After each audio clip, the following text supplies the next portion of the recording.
온타리오 노동법을 가지고 30분 동안 세미나를 할 계획인데요. 네, 저희가 시작하기 전에 중요한 거를 한 가지 리마인드 해드리고 싶은데, 오늘 주제는 온타리오 노동법이에요. 온타리오 노동법이라서 캐나다는 주마다 적용되는 법들이 다 달라요. 특히나 노동법이나 고용계약법 같은 거는 다 주마다 다르니까, 혹시 오늘 밴쿠버에서 들으시는 분들이나 뭐 칼가리, 뉴브런즈윅 이런 데서 들으시는 분들은 이 법이 적용이 안 될 수도 있어요. 컨셉은 비슷한데 정확한 법은 적용이 되는 게 다르니까 그 점 유의해 주시고, 만약에 온타리오 외에서 다른 지역에서 들으시는 분들이 있다면은 오늘 듣는 이 컨셉은 helpful 할 줄 몰라도 정확히 적용되는 법은 다르다는 것을 정확히 말씀드리고 시작할게요. 오늘 주제가 일단 두 가지로 나눠진다고 보시면 됩니다. 일단 첫 번째 주제는 내가 온타리오에서 근로하면서 누릴 수 있는 권리가 무엇인가에 대해서 말씀드리고 싶거든요.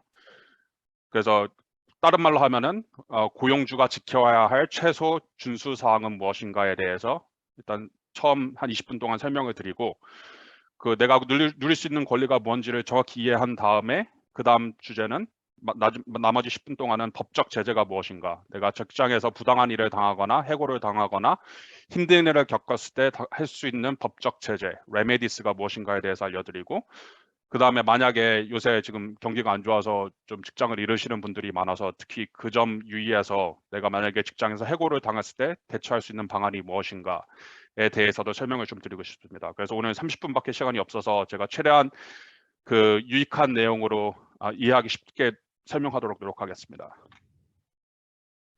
일단 제일 첫 번째 오늘 디스커스 하고 싶은 법은 근로기준법이라는 법이 있어요. 온타리오에. 영어로 하면은 Employment Standards Act인데 줄여서 ESA라고 부릅니다. 근데 이 근로기준법은 쉽게 풀이하자면은 내가 근로자로서 누릴 수 있는 최소한의 권리가 무엇인가, 그것을 명시해 놓은 법입니다. 그래서 내가 온타리오에서 일을 하는데, 내가 인플로이로 일을 하고 있는데 내가 누릴 수 있는 권리가 최소한의 권리가 무엇인가를 정의한 법이 근로기준법입니다. 그래서 이게 최소 한도니까 딴 말로 하면은 고용주의 기본 의무라는 거예요. 그래서 고용주가 이것보다 더 낮은 아니면 더 불리한 조건으로 제시를 하면은 그건 엄연한 불법이고, 그 다음에 여기에 명시된 조건보다 열악한 조건의 계약을 강제할 수는 없습니다.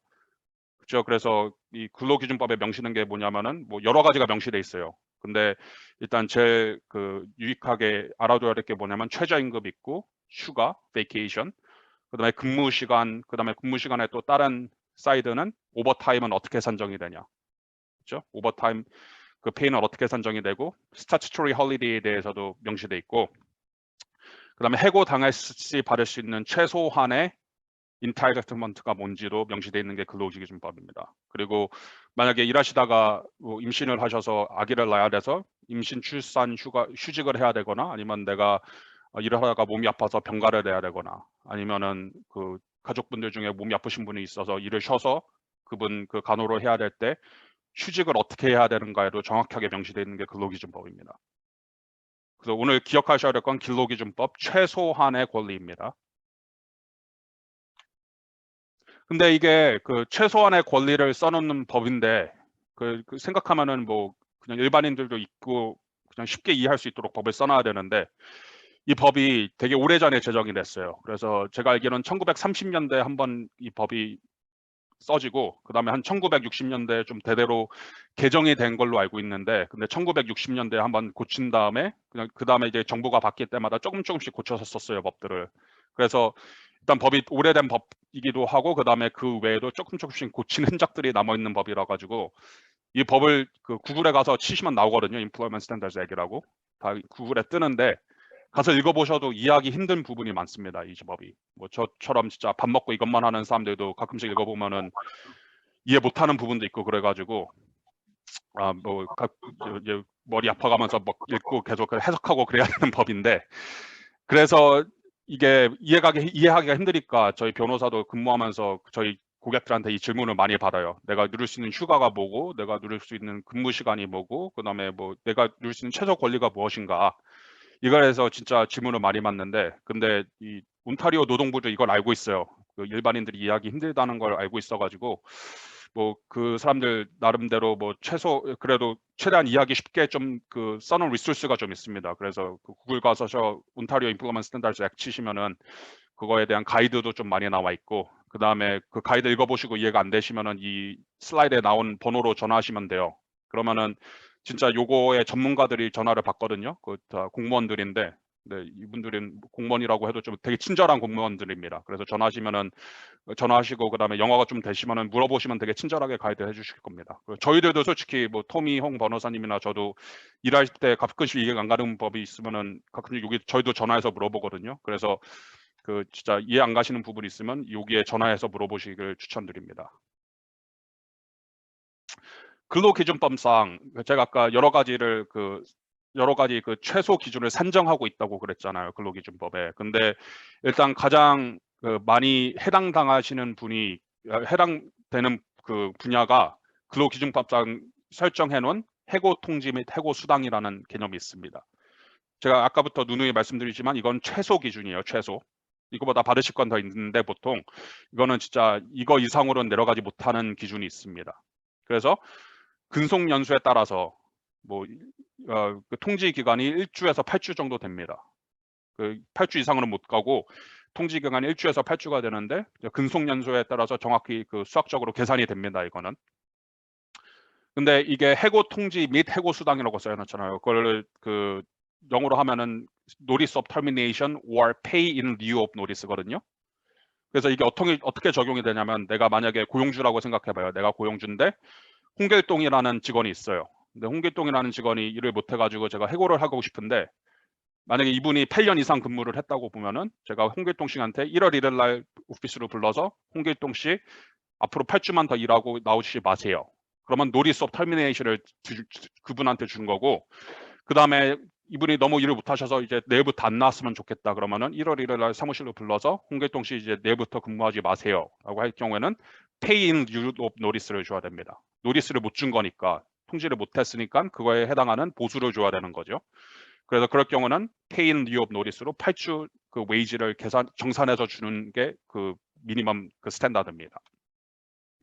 그래서 여기 한 가지 이해하고 넘어가야 될 거는 이건 최소 기준일 뿐이고, 그다음에 최소 기준은 이 수학적으로 근속연수에 따라서 계산이 정확하게 된다는 게 그거를 알고 넘어가시면 좋겠고, 그다음에 그 근로기준법상 아까 그 전 슬라이드는 해고 통지에 대해서 말씀드렸는데 두 가지 인타일먼트가 있어요. 인타일먼트 넘버 1은 해고 통지고, 두 번째 받으실 수 있는 인타일먼트는 해고 수당이라는 게 있습니다. 또 두 가지가 있는 거예요. ESA상. 그 근로기준법상 두 가지 받으실 수 있는 권리가 있는데, 해고 통지가 넘버 1이고 해고 수당이 넘버 2입니다.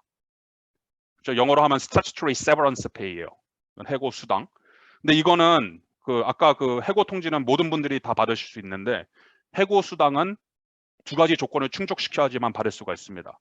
자, 조건 넘버 1. 한 직장에서 5년 이상 근속을 하셔야지 받을 수가 있는 거예요. 그렇죠? 조건 넘버 2는 고용주가 좀 사이즈가 있어야 됩니다. 그래서 고용주가 글로벌 페이롤이 2.5 밀리언이 돼야지만 받을 수가 있는 거예요. 그래서 예를 들어서 내가 되게 큰 회사에서 일한다고 생각해봐요. 뭐 마이크로소프트 예를 들어서 마이크로소프트에서 뭐 글로벌 페이롤 2.5 밀리언은 당연히 넘어가는 회사니까, 마이크로소프트에서 내가 일을 하는데 4.5년밖에 일을 안 했어요. 그런 경우는 5년 이상 근속을 그 조건을 충족시키지 못해서 해고 수당은 못 받고, 다른 예를 들어서 내가 소규모 영업장에서 되게 오래 일했습니다. 나 평생을 바쳐서 30년 동안 이 소규모 직장에서 일했는데 글로벌 페이롤이 2.5 밀리언이 못 넘어가는 직장이에요. 그런 경우에는 해고 수당을 못 받습니다. 이 두 가지 조건이 모두 충족시켜야지 받을 수 있는 게 근로기준법상 명시된 해고 수당입니다. 그래서 이건 아까 그 해고 통지는 8주가 맥시멈이라고 그랬잖아요. 근데 이 근로기준법상 받을 수 있는 해고 수당은 26주가 맥시멈입니다. 그래서 해고 통지보다는 더 많이 받으실 수 있는데, 받으실 수 있는 분들이 다 받으실 수 있는 건 아니라는 걸 유의해 줬으면 좋겠습니다. 이 두 가지 조건을 다 충족시켜야지만 받을 수 있습니다. 아까 처음에 말씀드렸듯이 이 법은 온타리오 법이에요. 그래서 온타리오에서 근무하는 고용인과 고용주에게 거의 대부분 적용이 되는데, 근데 다 적용되는 건 또 아닙니다. 온타리오에서 일하시는 분들 중에 ESA가 적용되지 않는 경우가 있어요. 법으로 정확하게 명시되어 있는 게 그 의료 및 건강 전문가 뭐 결국 그 닥터들은 이게 적용이 안 되고, 그다음에 뭐 부동산 중개인들, 리얼터들은 또 이게 적용이 안 되는 경우가 많습니다. 그래서 이분들은 딴 말로 하면 뭐 법에 사각지대에 있다고들 하는데, 근데 이분들은 적용이 안 되는데, 근데 정확하게 나한테 적용되는 법이 무엇인가에 대해서 이해를 하시고 넘어가셔야 되는 부분이 있으니까, 만약에 내가 직장에서 일할 때 어떤 법이 나한테 적용되는가에 따라서는 그거는 뭐 그 직장에 근무하시고 있는 휴먼 리소스한테 문의하셔도 되고, 그다음에 그 휴먼 리소스한테 얘기하기 좀 힘드신 분들은 이제 변호사들분한테 상의하셔도 됩니다. 그리고 그 ESA상 그 근로기준법상 저희가 질문을 가장 많이 받는 부분 중에 하나가 그 초과 근무 수당에 관한 거예요. 오버타임 픽에 대해서. 그 많은 분들이 나는 샐러리를 받는데 뭐 1년에 뭐 5만 달러 샐러리를 받는데 일은 너무 많이 시킨다. 이런 분들이 많습니다. 나는 샐러리 받는데 뭐 일주일에 한 보통 60에서 70시간 일하는 것 같다. 이런 분들이 꽤 돼요. 저희한테 문의 오시는 분들이. 근데 그 점에 대해서는 요 근로기준법에 정확히 명시돼 있어요.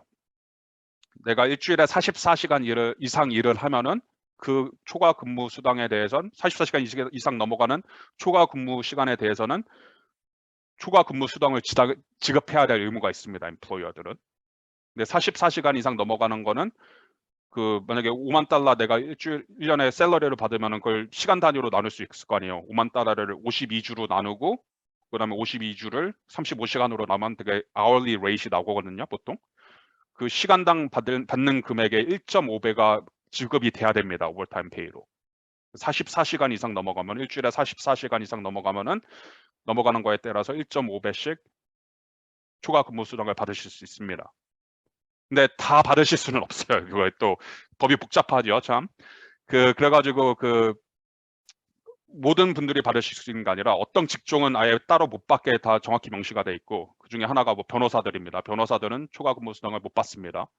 저처럼 뭐 시간당 뭐 일주일당 100시간 일해도 초과 근무 수당을 절대 못 받는 게 변호사들이고, 다른 직종도 있어요. 뭐 그 어카운턴트들도 못 받게 돼 있고, 그다음에 엔지니어들도 못 받게 돼 있고 그렇고, 그다음에 가장 많이 적용되는 그 익셉션이 내가 만약에 어디서 관리자로 일하고 있어요.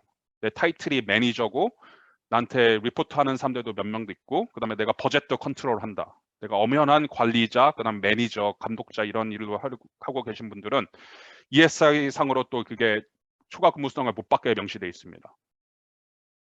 억울하죠. 내가 열심히 일해서 매니저까지 올라갔는데 오버타임 페이는 못 받게 된다.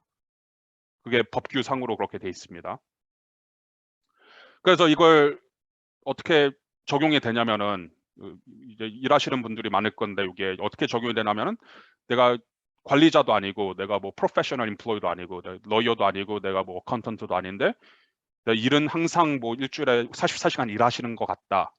그런 경우는 그거를 만약에 나중에 해고 당하실 때 그걸 받을 수 있는 그 찬스가 있어요. 그래서 그걸 정확하게 나중에 그 해고 당하셨을 때 그걸 그 금액을 정산해서 받으시려면은 항상 그걸 메모해 놓는 습관이 필요하십니다. 그래서 내가 샐러리를 받고 일주일에 뭐 44시간 이상은 기본으로 계속 일하는 것 같다. 그럴 때는 노트북이나 컴퓨터 파일에 내가 이 주는 몇 시간을 일했고 이날은 몇 시간까지 일해서 내가 정확히 정상 보니까 2주는 44시간 일했다. 이거 레코드 키핑을 해놓으시는 게 중요합니다. 이 부분에 대해서는. 제가 지금까지 그 ESA에 대해서 말씀드렸거든요. 그래서 아까 말씀드렸듯이 ESA는 진짜 최소한의 권리예요. 최소한의 권리. 그래서 아까 그 터미네이션에 관한 거 8주 동안 그 해고 통지 받으시고 그 조건 두 가지가 다 맞으시면 26주 동안 받을 수 있는 해고 수당은 진짜 엄연한 최소한의 기준입니다. 다른 말로 하면은 ESA보다 보통 받으실 게 더 있다는 겁니다. 그렇죠? 근데 그 컨셉이 어디서 오냐? 한국말로 하면은 합리적 통보라는 개념이 있어요. 영어로 하면 reasonable notice인데 이게 어디에 명시돼 있는 법이 아니라 한 1960년대부터 판사들이 만든 법이에요. 그 판례를 쭉 보면은 이 합리적인 통보라는 개념이 정확히 명시돼 있는데 법규는 없습니다. 그 스타츄시나 레지슬레이션은 정확히 안 써 있고 판례를 다 종합해서 보면 나오는 컨셉이 합리적 통보라는 컨셉이 있는데 이게 뭐냐면은 쉽게 말씀드리면은 모든 분들은 이 합리적 통보를 받으실 수 있는 게 스타팅 포인트예요. 그걸로 이제 시작이 되는 거고, 내가 온타리오에서 일하고 있는 인플로이면은 합리적 통보를 받을 수 있다는 게 그 시발점이죠. 그걸로 시작을 하는데, 근데 그게 없어질 경우가 뭐냐면은 고용주가 근로계약서에 정확히 써놓는 경우가 있습니다. 근로계약서를 읽어보실 때 그 계약서상 합리적 통보를 없애는 조항이 있으면은 그때만 이 합리적 통보를 받을 수 있는 권한이 없어지는 겁니다. 그래서 어떻게 이제 적용이 되냐면은 일하실 때 근로계약서를 안 쓰고 일하는 분들도 많거든요. 제가 알기론. 근데 그때는 근로계약서가 없으니까 합리적 통보를 없애는 조항이 없죠. 그게 계약서에 정확히 명시돼 있어야 되는데 계약서가 없으니까 합리적 통보를 받을 수 있는 그 조항을 리무브하는 조항이 없으니까 그 경우에는 이제 합리적 통보를 받을 수 있는 겁니다. 이해하시게 보면은 나는 태어날 때부터 합리적 통보를 받을 수 있는 권리가 있었고 고용주가 그것을 없애야 되는 거는 그 의무는 고용주한테 있습니다. 고용주가 그 의무를 제대로 이행을 하지 않으면은 난 합리적 통보를 받을 수 있는 거예요. 근데 합리적 통보가 그래 좋다. 난 합리적 통보를 받을 수 있다. 근데 나한테 이득되는 게 뭐냐? 이렇게 지금 질문하시고 있을 거 아니에요, 속으로. 근데 이게 뭐냐면 결국에 해고 당하실 때 받을 수 있는 돈이 더 많다는 겁니다. 그죠? 제가 아까 말씀드린 것처럼 근로기준법 8주 그다음에 플러스 26 weeks maximum 그거보다 받으실 수 있는 게 더 많다는 거예요. 그래서 뭐 합리적 통보를 어떻게 계산하나 이 질문을 저희가 많이 받거든요. 근데 그게 어떤 판사가 한번 말했는데 그 합리적 통보를 계산하는 거는 과학이라 보다는 예술에 가까운 일이다. It's an art, not a science라고 했는데 뭐 말은 그렇게 하는데 저희가 판례를 쭉 봐보면 제가 60년대부터 지금까지 나온 판례를 보면은 보통 뭐 거의 한 80% 정도 확률로 근속연수 1년당 한 달치로 이 합리적 통보가 계산이 돼요. 그래서 내가 만약에 한 직장에서 5년을 일했다.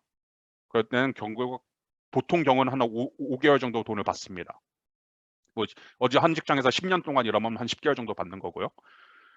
근데 이게 왜 중요하냐면은 제가 아까 말씀드렸잖아요. 5주 동안 일했다는 예를 들어서 어디에서 5주 동안 일했어요. 그러면은 ESA상 해고 통보는 5주 동안 받을 수 있는 거고 만약에 그 두 가지 조건이 충족돼서 그 스타츄토리 세버런스를 받을 땐 5주 정도 더 받을 수 있는 거죠. 그래서 10주인 토탈을 받을 수 있는 건데 10주랑 또 만약에 합리적 통보를 받으셔서 5년 동안 일했을 때 5개월치가 산정이 되는 거랑 10주랑 5개월은 엄연히 다른 거죠. 5개월이 훨씬 더 좋은 조건이잖아요. 그래서 이 합리적 통보 상으로 받을 수 있는 금액은 더 많습니다.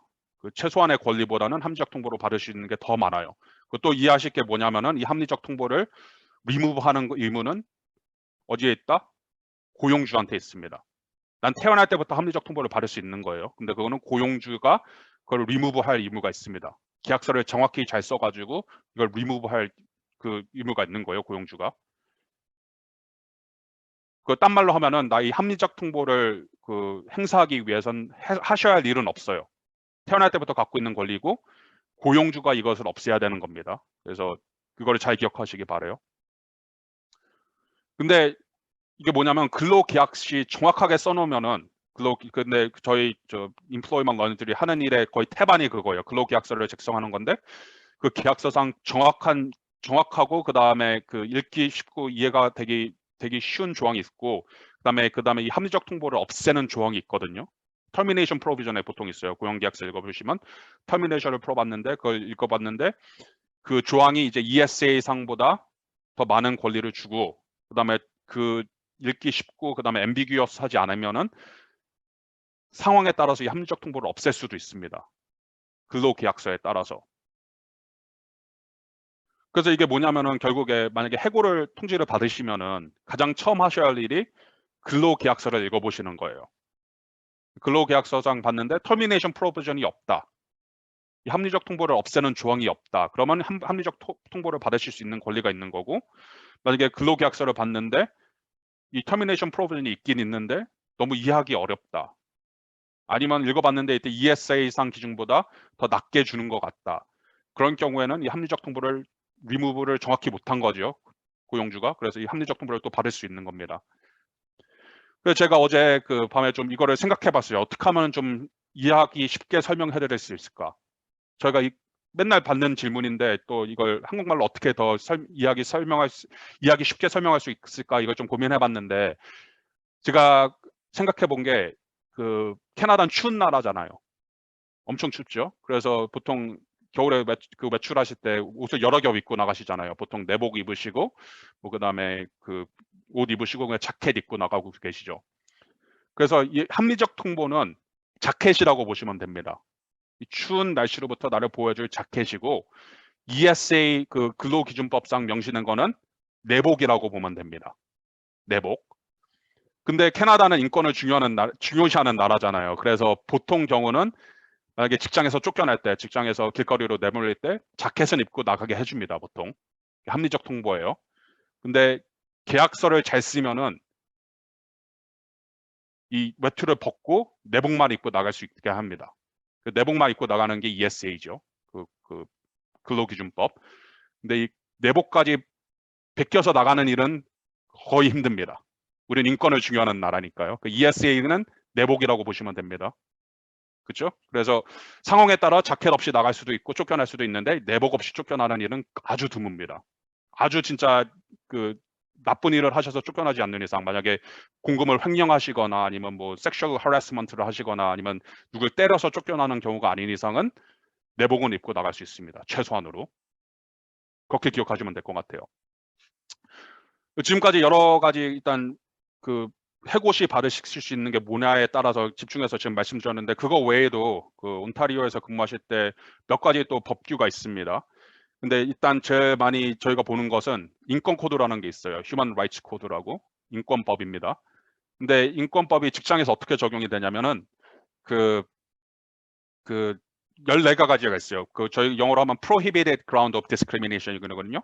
근데 discrimination을 할 때 이 부분에 따라서 discrimination을 하면 안 돼도 법으로 명시되어 있습니다. 그래서 뭐 race, ancestry, place of origin, color, ethnic origin 14개가 있어요. 이렇게 쭉 읽어보시면은. 근데 요거로 따라서 이것 때문에 차별을 당하시면 안 됩니다. 직장에서. 고용주는 이것 때문에 차별을 할 수는 없어요. 근데 이게 이해하시기가 가끔씩 헷갈리시는 게 뭐냐면은 그 일하실 때 피드백을 받으시는 경우가 있잖아요. 매니저가 야 너는 왜 이렇게 일을 못하냐? 너 일이 이거밖에 안 되냐? 이거는 괜찮습니다. 일에 대한 피드백을 주고 거기에 퍼포먼스 매니지먼트를 하는 거는 법적으로 허용이 돼요. 그렇죠? 고용주 입장으로선 나는 돈을 주고 고용을 한 건데 퍼포먼스가 제대로 안 나온다. 이거에 대해서는 크리티사이즈를 할 수 있습니다. 근데 만약에 그게 그 선을 넘어가지고 야 너는 동양인이라서 일을 이거밖에 못하냐? 그건 엄연한 차별이죠. 그렇죠? 그게 파인 라인이 있습니다. 퍼포먼스 매니지먼트 하는 거는 고용주의 권리기는 하나 그 퍼포먼스 매니저를 할 때 차별적으로 대우가 되면은 그건 또 안 되는 거죠. 그 또 한 가지 저희가 질문을 많이 받는 게 내가 직장에서 일을 했는데 나보다 그 나랑 일을 비슷하게 하는 사람이 나보다 먼저 승진이 됐다. 이거 차별 아니냐? 이런 질문도 많이 받는데 그 만약에 그 승진 그 결정 시 이 사람이 일을 더 잘해서 승진을 시키는 건다. 이렇게 되면은 차별이 아니죠. 근데 만약에 승진할 때 이 사람은 남자라서 승진시킨다. 너는 여자라서 승진이 안 된다. 그건 엄연한 차별이고요. 그래서 그게 파인 라인이 있다는 걸 좀 알아주시고 매니지먼트가 와서 이렇게 일을 못해서 퍼포먼스 매니지먼트를 한다고 해서 그게 모든 다 차별이라는 건 아니라는 걸 정확히 말씀드리고 싶습니다.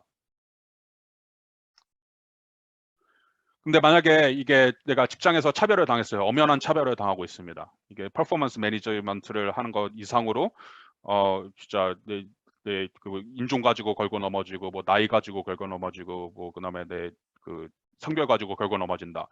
이런 경우는 그 레메디가 있는데 그 보통 법원으로 가시는 것보단 이럴 경우는 휴먼 라이츠 트라이뷰널이라는 스페셜 코트가 있어요. 법원인데 이 휴먼 라이츠만 그 처리를 하는 법원이 있거든요. 근데 거기를 보통 많이 가시는 게 있는데 근데 이게 좋은 게 뭐냐면은 이 휴먼 라이츠 트라이뷰널로 가시면은 비용 청구가 없습니다. 그래서 그 컴플레인트를 파일 하실 때도 비용이 없고 보통 코트 가시면 200불 정도 내셔야 되거든요. 소장 그 접수할 때. 근데 트라이뷰널에 어플리케이션 낼 때는 이제 그 비용이 없고 만약에 트라이뷰널로 가셔서 만약에 패소를 당하시더라도 그 상대방 법률비를 물어줘야 된다는 조항은 없습니다. 그래서 보통 직장에서 억울한 일 당하시고 뭐 변호사에 진짜 쓸 일 갈 것 같지는 않고 그러신 분들은 이제 휴먼 라이츠 트리뷴으로 많이 가시거든요. 그 비용 청구가 없기 때문에. 근데 또 한 가지 문제가 뭐냐면은 이게 되게 밀려 있어요, 케이스가. 그래서 보통 이게 파일을 하시면은 한 9개월에서 12개월 정도 그 중재까지가 소용이 됩니다. 중재가 뭐냐면 미디에이션이거든요. 그래서 진짜 그 트라이얼 가기 전에 이렇게 만나서 그 상대방이랑 만나서 얘기해 볼 기회가 있는데 거기까지 가는데 보통 9에서 12개월 정도 소요가 됩니다, 요새. 그 점 유의해 주시고. 또 다른 법이 있어요. 그저 이제 인권 얘기, 저가 지금 근로기준법 얘기해드리고, 그다음에 합리적 통보 받으실 그 권리 얘기해드리고, 지금까지 그다음에 그 인권법에 대해서 얘기해드렸잖아요. 근데 또 한 가지 법률가 있는데, Occupational Health and Safety Act이라는 법률이 있습니다. 한국말로 하면 산업보건안전법이라는 게 있는데, 이 점은 어떻게 적용이 되냐면은 제가 직장에서 일을 하고 있는데 뭔가 unsafe한 상황이 있잖아요. 만약에 내가 뭐 공장에서 일을 하거나 아니면 뭐 공사장에서 일을 하거나 아니면 뭐 웨어하우스에서 일을 하는데 뭔가 unsafe하는 점을 보였을 때 그런 점이 있을 때 이제 고용인은 employee를 되게 safe working environment를 maintain할 그게 의무가 있어요. 근데 이 점이 어떻게 적용이 되냐? 만약에 어떤 일을 시켜요. 고용주가 나한테 가서 일을 해라. 근데 내가 보기에는 이 일이 safe하지 않아요. 그러니까 내 개인적으로는 주관이 아니라 내가 봤을 때 모든 상황을 종합해 봤을 때 객관적으로 이 일은 safe하지 않다. 그럴 때는 work refusal이라는 권리가 있습니다. 근로자들은 work refusal 할 권리가 있어요. reasonable하게 해야죠. 모든 일 시킨다고 하기 싫다고 work refusal 하시면 안 되고 진짜 봤을 때 이건 진짜 safe하지 않은 일이다. 그럴 때는 work refusal 할 수 있습니다. 그럼 고용주는 그걸 가지고 처벌하지면은 안 됩니다. 처벌을 금지해 놓은 게 이 법이거든요. 산업보건안전법. 내가 근로자인데 일을 할 때 unsafe하게 느껴진다고 work refusal을 했다고 해서 그거에 대해서 retaliation이나 아니면 페널티를 줄 수는 없습니다. 고용주가. 그래서 저희가 요금 대리로 많이 온 게 그 일을 하실 때 그냥 딴 손님들이랑 열심히 일을 하고 그래야 되는데 그 코로나 때문에 내가 코로나가 걱정이 많이 되는데 사람들이랑 같이 일하면서 코로나 옮을까 봐 이게 걱정이 된다. 이 부분 가지고 많이 문의가 들어왔습니다. 지금까지는 이제 또 바뀌고 있는데 지난 한 2, 3년간은 이 부분을 가지고 많이 자문을 했습니다. 저희가. 그리고 산업보건안전법이 일단 법 자체가 근로자의 안전을 지키는 법이잖아요. 근데 그 점이 또 다른 중요한 게 뭐냐면 work refusal이 있고 근데 work refusal에 대해서 retaliate 하지 않는 법규가 있고 그다음에 또 한 가지 중요한 법규가 뭐냐면은 직장 내 폭력과 괴롭힘을 법적으로 봉쇄하고 있습니다. 산업보건안전법이요. 그래서 산업보건안전법 보시면은 그거에 대한 조항이 따로 있습니다. workplace harassment and workplace violence를 금지시키는 조항이 있습니다. 고용주들은 직장 내 폭력과 괴롭힘을 사전 예방 조치를 해야 돼요. 리스크 어세스먼트를 하고 그거를 프리벤티티브 메저가 있어야 되고 만약에 그 직장 내 폭력과 그다음에 괴롭힘이 생겼을 때 그거를 조사를 해야 되고 그거에 대한 시정 조치를 취해야 됩니다. 그게 근로자가 아니라 고용주의 의무입니다. 법규상으로 정확히 명시된 고용주들의 의무입니다.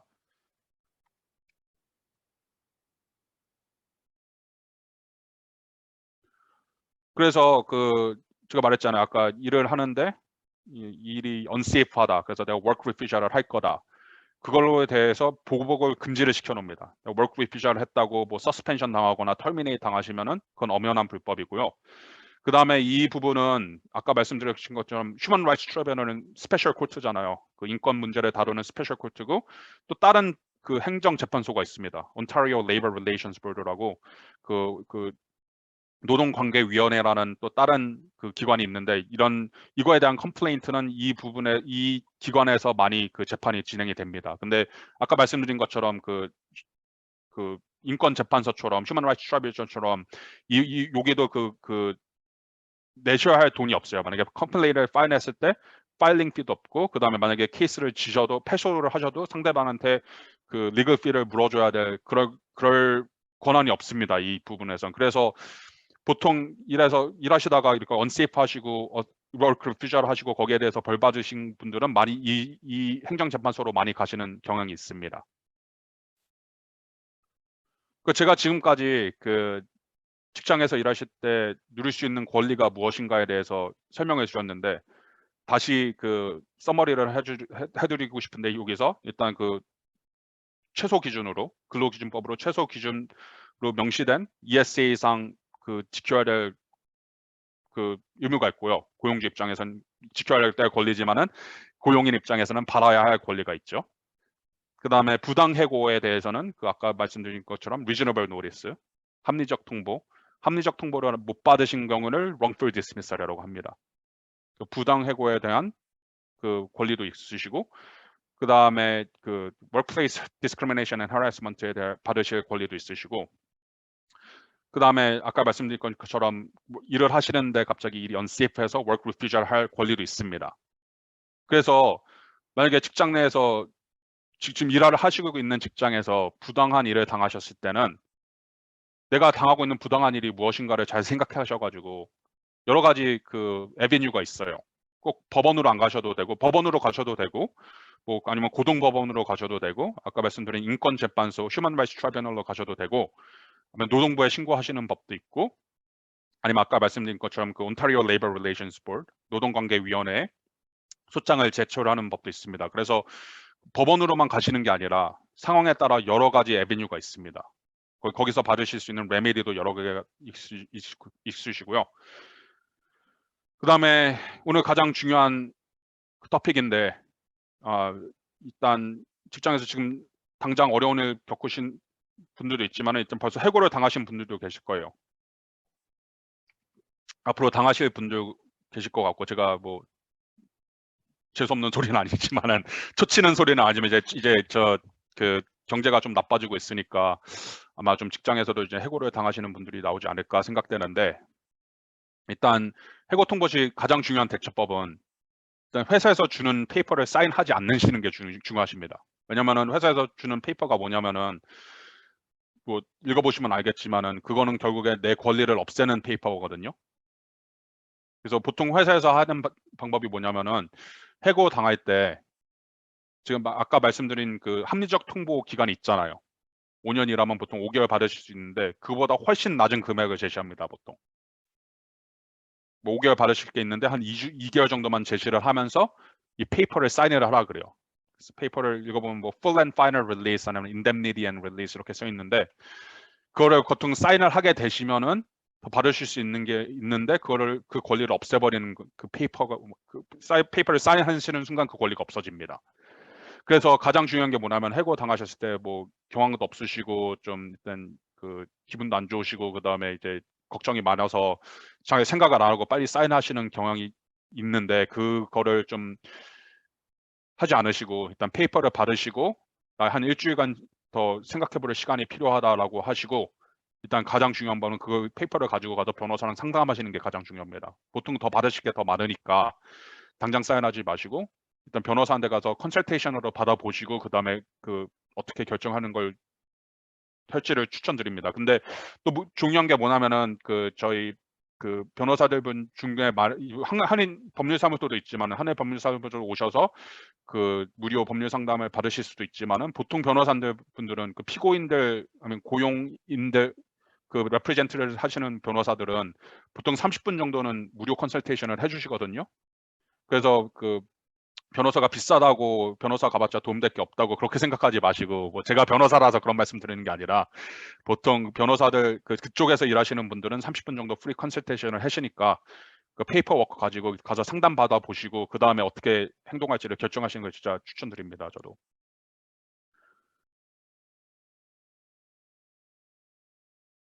예, 오늘 여기까지 할 거고요.